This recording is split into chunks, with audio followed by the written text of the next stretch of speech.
Olá pessoal, tudo bem? Aqui é o professor Luciano Dantas. Vamos começar nossa aula aqui do curso de Tecnologia e Gestão de Recursos Humanos, nossa disciplina Gestão da Saúde e Segurança Ocupacional. E nosso tema hoje é Noções de Biossegurança no Ambiente Ocupacional. Tá bom? Então vamos iniciar aqui.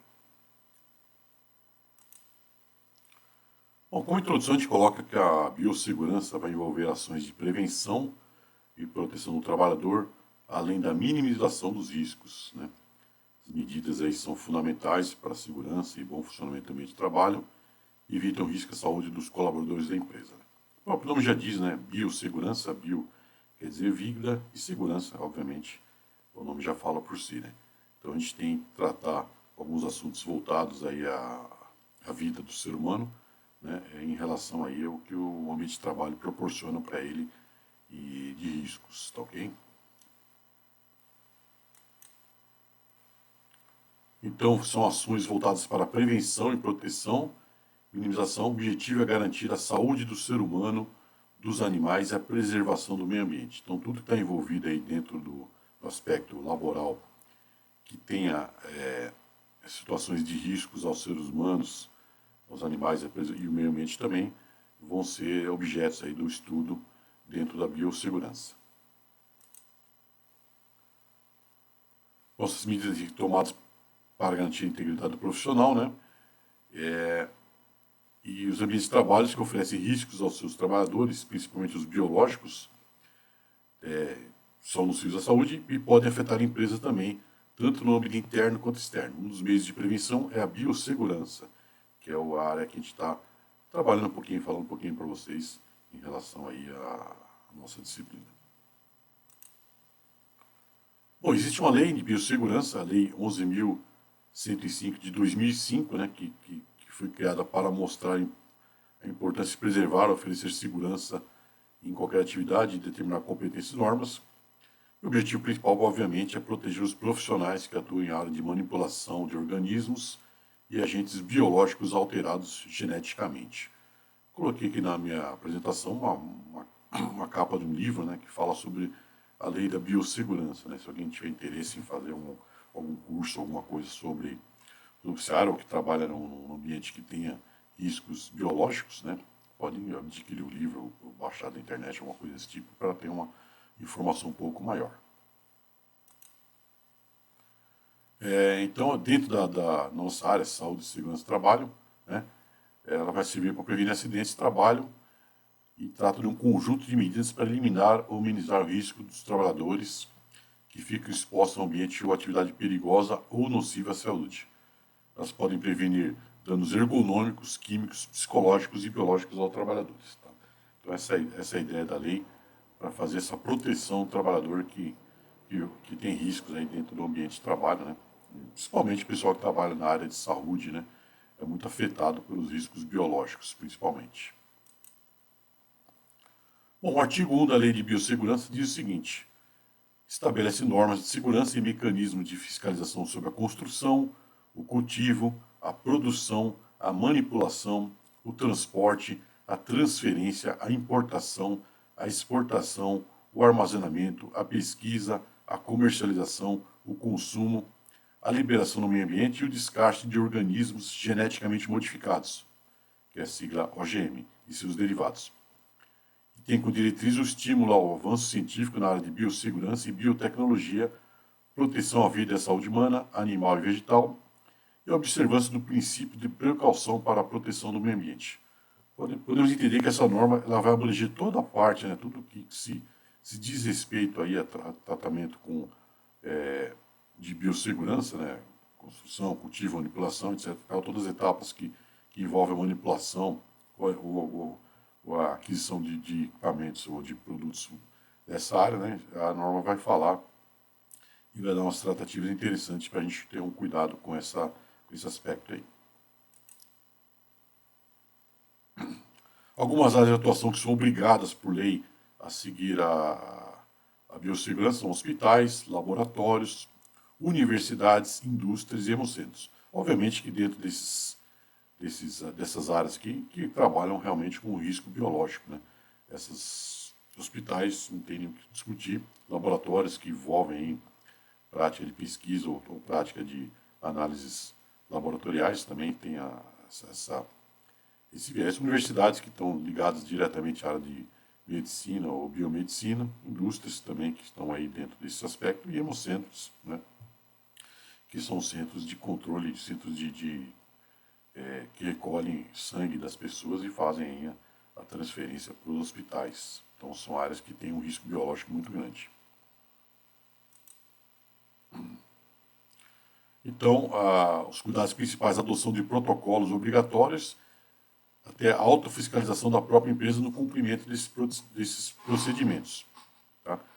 É importante implantar um programa de gerenciamento de risco, a gente já falou isso nas aulas anteriores, os PGRs, que vão nortear aí as pessoas que trabalham dentro da empresa e o pessoal de segurança em relação aos riscos que a atividade oferece ao trabalhador.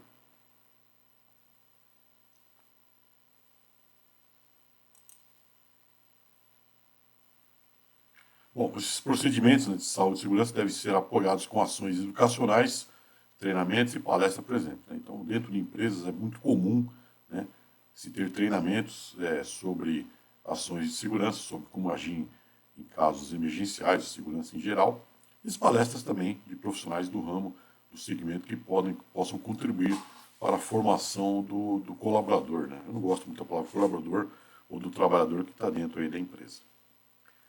A empresa deve fornecer condições e estruturas necessárias para a promoção da biossegurança, como os EPIs, EPCs. EPIs são equipamentos de proteção individual, EPCs, equipamentos de proteção coletiva, áreas de higiene corporal e coletiva, tudo de acordo com a ação e atividade profissional a ser exercida para cada um. Ou seja, a empresa tem que avaliar, dentro do aspecto de trabalho, o que é importante fornecer em relação aos EPIs, EPCs e as áreas de higiene destinadas para esse fim. Vamos dizer um exemplo, uma pessoa que manipula alimentos, né? Alimentos de origem animal, por exemplo, carnes, né?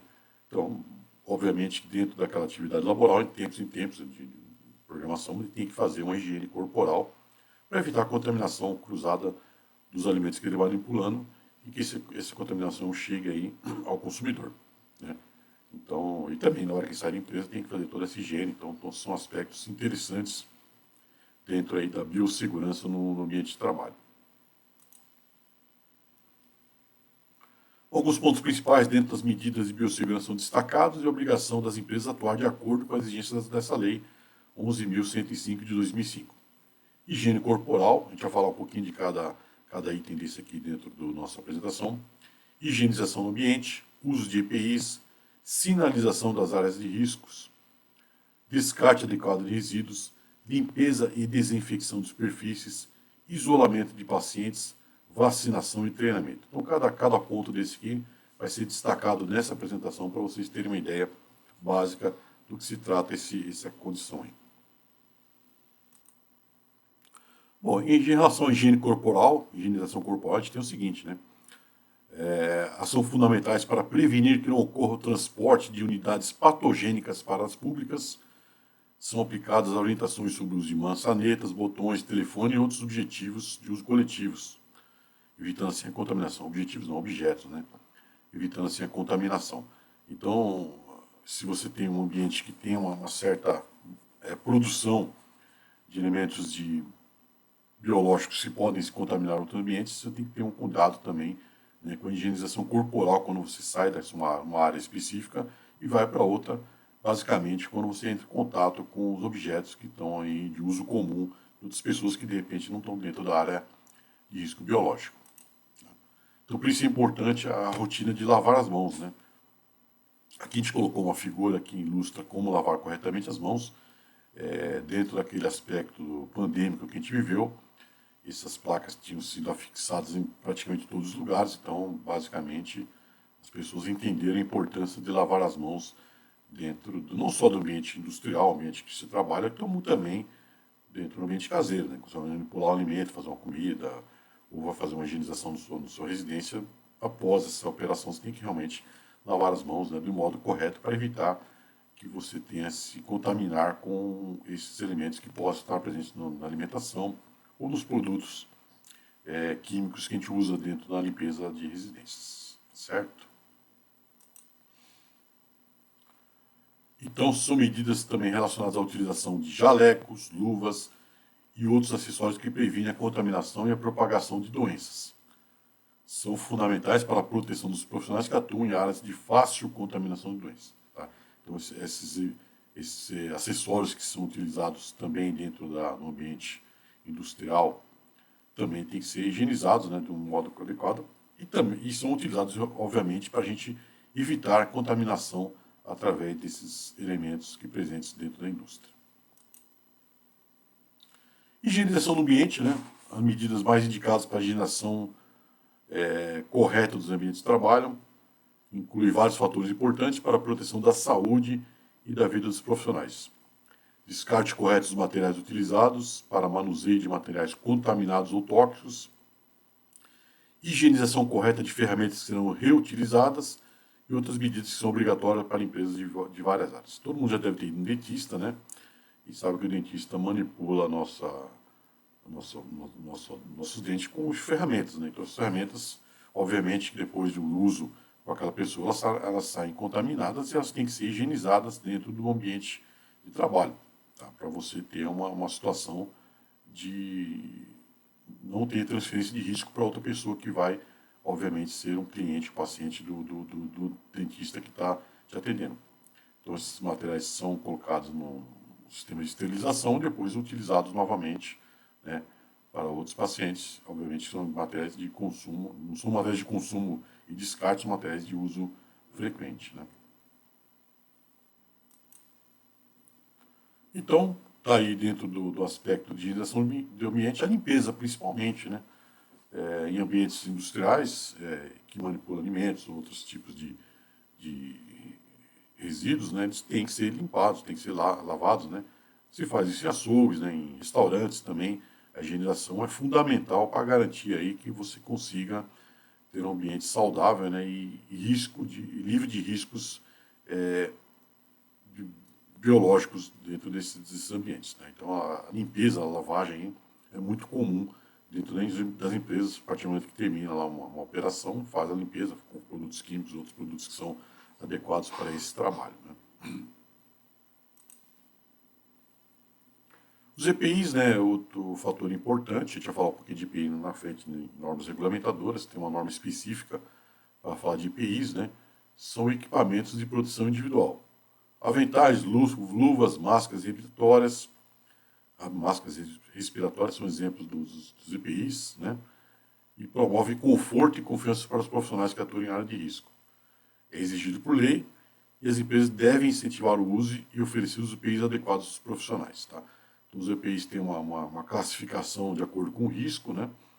É ideal que você tenha pessoas que tenham conhecimento dos EPIs que você pode utilizar na empresa, né? Isso é feito para avaliação técnica do trabalho, medicina do trabalho, etc. e tal, para fazer a adequação dos EPIs.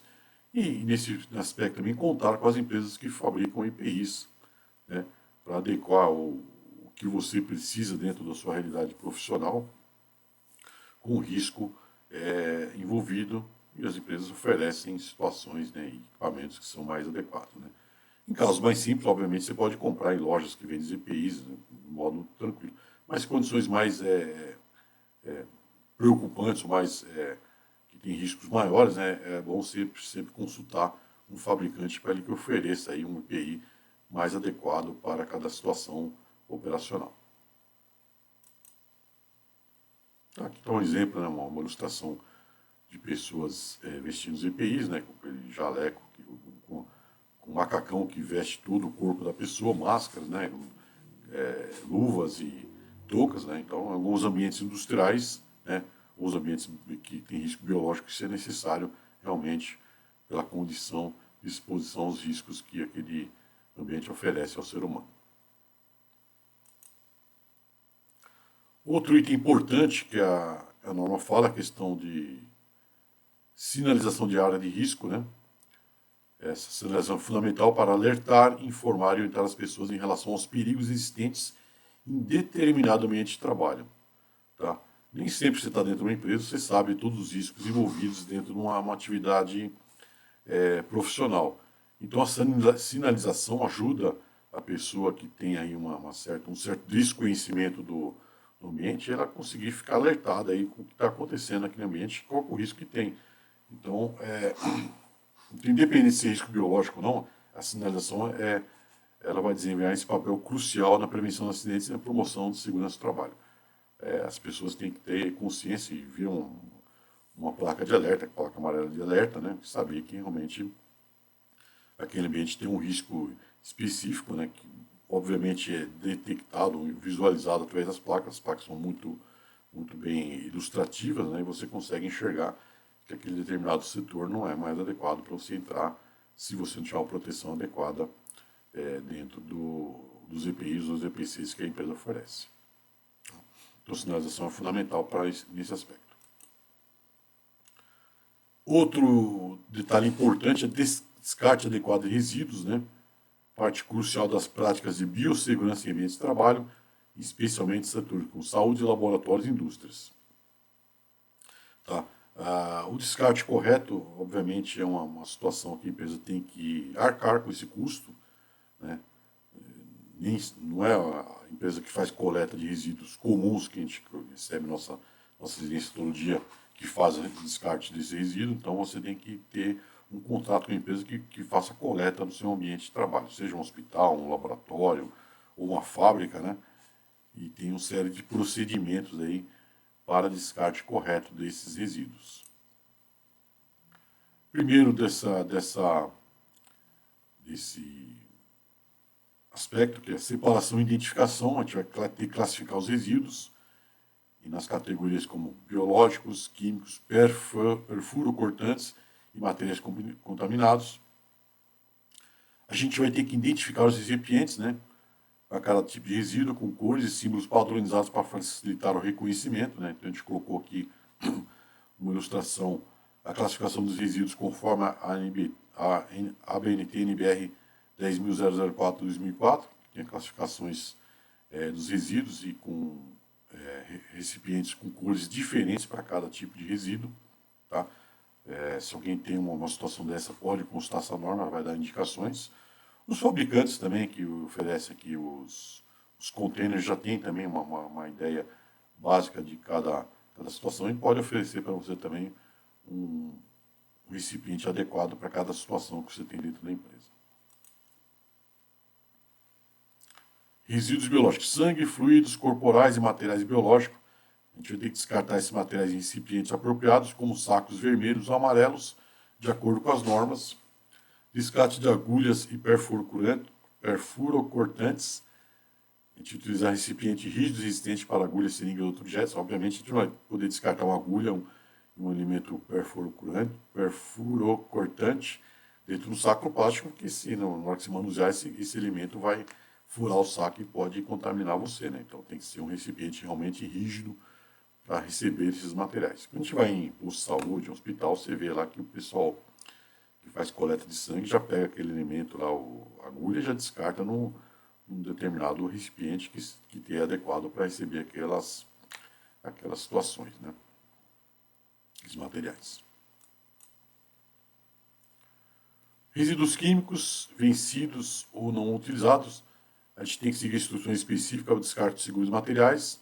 Alguns podem exigir neutralização ou tratamento antes do descarte. Aí cabe um porém seguinte: o produto químico tem lá suas recomendações do fabricante em relação ao descarte e a neutralização desse. É importante que a pessoa que vai manusear esse produto tenha esse conhecimento, né? Obviamente tem que ser um técnico químico, um engenheiro químico que tenham aí um conhecimento um pouco maior desse tipo de produto para saber descartar de modo correto, né? Não é qualquer pessoa que pega um produto químico e joga no lixo comum que não vai funcionar dessa maneira.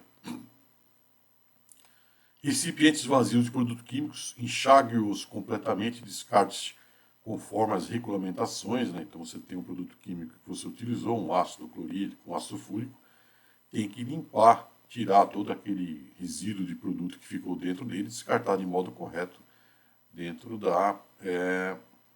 do ambiente ou do container que seja adequado, né? Mas coisa que a gente teria que fazer também dentro de casa, né? Quando a gente tem resíduo aí de caixa de leite, de refrigerante, de cerveja, qualquer coisa, tem que limpar lá, tirar o resíduo líquido que fica desse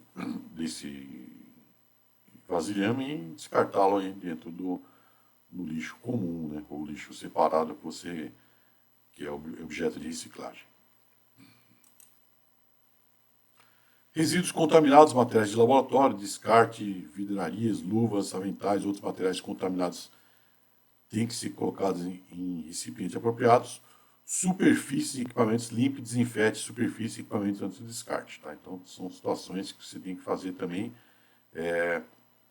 descarte de modo adequado desses resíduos. Aí, sejam em materiais que você utiliza no laboratório, ou até equipamentos que você utilizou que está contaminado e tem que ser descartado aí de algum modo pela operação que você está fazendo. Redução do volume de resíduos, né? Evite desperdício, reduza o uso de materiais descartáveis sempre que possível. E reciclagem, que encaminhe materiais recicláveis para os processos de reciclagem adequados. Né? Na verdade, sim, a reciclagem é uma realidade que tem que ser feita, né? Uma situação que tem que ser feita dentro do aspecto de controle, não só de resíduos, como controle ambiental. Mas nem sempre isso é possível, né? A gente percebe que nas residências, por exemplo, é uma situação de... A gente gera muito resíduo como consumidor comum, né? E nem sempre a gente tem uma adequação, uma destinação correta desse material que pode ser reciclado para os fins corretos, né? Então, cabe também uma questão de consciência nossa como cidadão, e das empresas também. A empresa tem que saber que aquele material que pode ser reciclado tem que ser no destino certo, mesmo que isso custe, gere um custo para ele aí, dentro do aspecto. Tem algumas teorias de logística, fala logística verde, logística reversa, que tem o aspecto de fazer esse aproveitamento aí dos resíduos que foram produzidos dentro da empresa para ele retornar à produção ou serem descartados de modo a ser recomposto dentro do material que pode ser aproveitado em outro tipo de indústria. Bom, limpeza e desinfecção de superfícies. A gente tem que manter as áreas de trabalho limpas e desinfectadas, que ajuda a prevenir a disseminação de patógenos, né? Então a limpeza é fundamental dentro das empresas, né? A gente tem um exemplo aqui de uma pessoa limpando aqui um corrimão, né? É um objeto, todo mundo passa a mão ali dentro da empresa, né? Isso com o tempo vai sendo contaminado pelo excesso de pessoas tocando, né? Pode ser que tragam elementos que sejam disseminadores de doenças, né? E a pessoa limpando o chão também, né? Em locais de muita circulação, locais que tem uma circulação de produtos diversos, né? Provavelmente algum resíduo pode cair no piso e tem que ser limpo de tempos em tempos, né? Isso é estabelecido aí pelas normas ou pelos controles de vigilância sanitária que são adequados para cada tipo de empresa ou cada tipo de estrutura laboral. Isolamento de pacientes, né? Isso obviamente é numa situação em que tem aí um hospital, tem um paciente que tem uma doença altamente contagiosa, né? E você tem que isolar essa pessoa dentro de um ambiente controlado para evitar infecções, né? Transmissão dessas infecções, dessas doenças transmissíveis para outras pessoas que porventura trabalhem naquele ambiente, né? A gente viu muita situação dessa na época da pandemia, né? Onde os governos aí estaduais, municipais criaram aí os centros de triagem de pessoas, né? Isolamento também, né? E as pessoas eram realmente isoladas em ambientes confinados, né? Que só tinha acesso ao enfermeiro médico, né? Situação difícil, né? Situação triste, mas é uma realidade dentro de hospitais, né? Tanto para a pessoa não ter um contato com outra pessoa e também não receber elementos externos para agravar a situação de saúde dela. Vacinação, a gente discutiu um pouquinho essa questão da vacinação na aula passada, né? Que é importante incentivar a vacinação dos trabalhadores, medida importante para prevenir doenças. Ninguém gosta de trabalhar no ambiente de trabalho e o cara do seu lado está tossindo, espirrando, né? Por falta de uma vacina, alguma outra coisa que tenha cuidado com a saúde, né? Então é importante também, né? Essa prevenção para evitar aí que as pessoas dentro do ambiente laboral estejam aí submetidas aí a doenças por causa de negligência, na verdade, né? Então, assim, se tiver uma situação dessa dentro da empresa, tem que conversar com o cidadão. Fala, está espirrando, está tossindo aí, muito forte. Se deve ter alguma situação de doença, é bom você se tratar, né? Fazer um tratamento, vai no médico, ver o que está acontecendo, porque ninguém é obrigado a conviver com esse tipo de situação, né? Até porque oferece risco à sua saúde. E treinamento, né? Finalizando aqui nossa apresentação, o treinamento em biossegurança é fundamental para garantir segurança dos profissionais em ambientes de trabalho, especialmente em laboratórios, clínicas e instituições de saúde. Existem programas de curso e treinamentos de biossegurança, onde os profissionais especializados nas áreas de engenharia e biossegurança desenvolvem treinamentos específicos e personalidades para atender às necessidades de diversos setores. Então, treinamento, né, em qualquer instância dentro de uma empresa é fundamental. A gente sempre fala que treinamento, né, porque é uma atividade que tem que ser aí respeitada e os profissionais têm que passar por capacitações, treinamentos de diversos modos, né. Eu vou dar aqui a seguir algumas dicas e treinamentos que vocês podem fazer no próprio online, né, e gerar certificados para vocês também. Eu destaco aqui o Escola Virtual do Governo, né, Escola Virtual Gov, que oferece um curso sobre biossegurança em laboratórios de ensino e pesquisa, aborda a prevenção do manejo seguro de produtos químicos e biológicos, considerando os diversos riscos envolvidos. Então a gente pode encontrar esse curso no escolavirtual.gov.br.